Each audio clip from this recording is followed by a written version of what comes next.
बुलेटिनची सुरुवात आत्ताच्या सगळ्यात महत्त्वाच्या आणि मोठ्या ब्रेकिंग न्यूजनं आपण करूयात। माणिकराव कोकाटे यांच्याकडनं क्रीडा खातं काढण्यात आलेलं आहे। सदनिका गैरव्यवहार प्रकरण त्यांना आता भोवलेलं आहे। माणिकराव कोकाटेंचं खातं अजित पवार यांच्याकडे देण्यात आलं। देवेंद्र फडणवीसांची शिफारस राज्यपालांनी मान्य केलेली आहे आणि या संदर्भात राज्यपालांचं पत्र देखील आता समोर आलेलं आहे।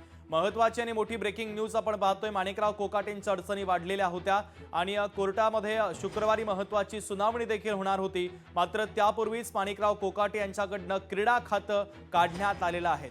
तर सदनिका गैरव्यवहार प्रकरण आता माणिकराव कोकाटेंना चांगलंच भोवलेलं आहे। माणिकराव कोकाटेंचं खातं अजित पवार यांच्याकडे देण्यात आलेलं आहे। या संदर्भात अधिक चर्चा करण्यासाठी शिवसेना उद्धव बाळासाहेब ठाकरे पक्षाच्या उपनेत्या अर्थातच प्रवक्त्या सुषमाताई अंधारे जोडल्या जात आहेत। सुषमाताई, अत्यंत महत्त्वाची अपडेट समोर येत आहे। माणिकराव कोकाटे यांचं खातं काढून घेण्यात आलेलं आहे, मात्र ते मंत्री आहेतच।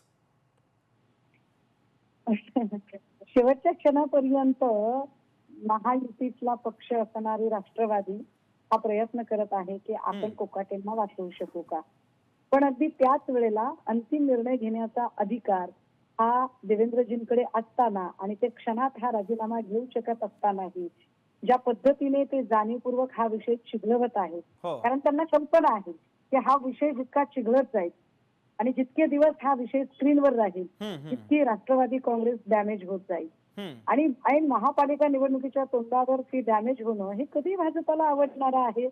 कारण नगर परिषद निवडणुकीमध्ये ज्या पद्धतीने शिंदे किंवा दादाने डोळे वटारलेले आहेत ते अजिबात भाजपला सहन झालेलं नाही। महापालिकेच्या निवडणुकीमध्ये या दोघांनाही जर गुडघ्यावर आणायचं असेल तर हे करणं त्यांच्यासाठी गरजेचं आहे, परंतु काहीही झालं तरी हा राजीनामा होणार आहे। सुषमाताई, सगळ्यात महत्त्वाचा मुद्दा उपस्थित होतो। अर्थातच आता महायुतीमध्येच कुठेतरी राजकारण रंगत असल्याचं पाहायला मिळतंय। दादांची प्रतिमा या सगळ्या आडून मलिन करण्याचा प्रयत्न एखादी शक्ती करते का?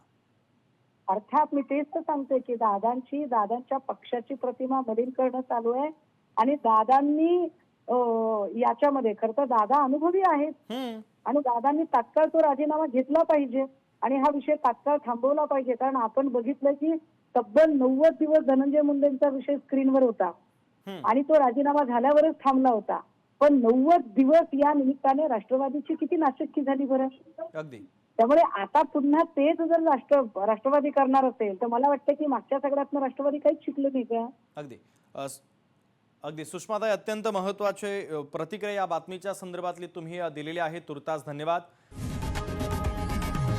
लोकशाही मराठी ऐका, पहा, जागरूक रहा।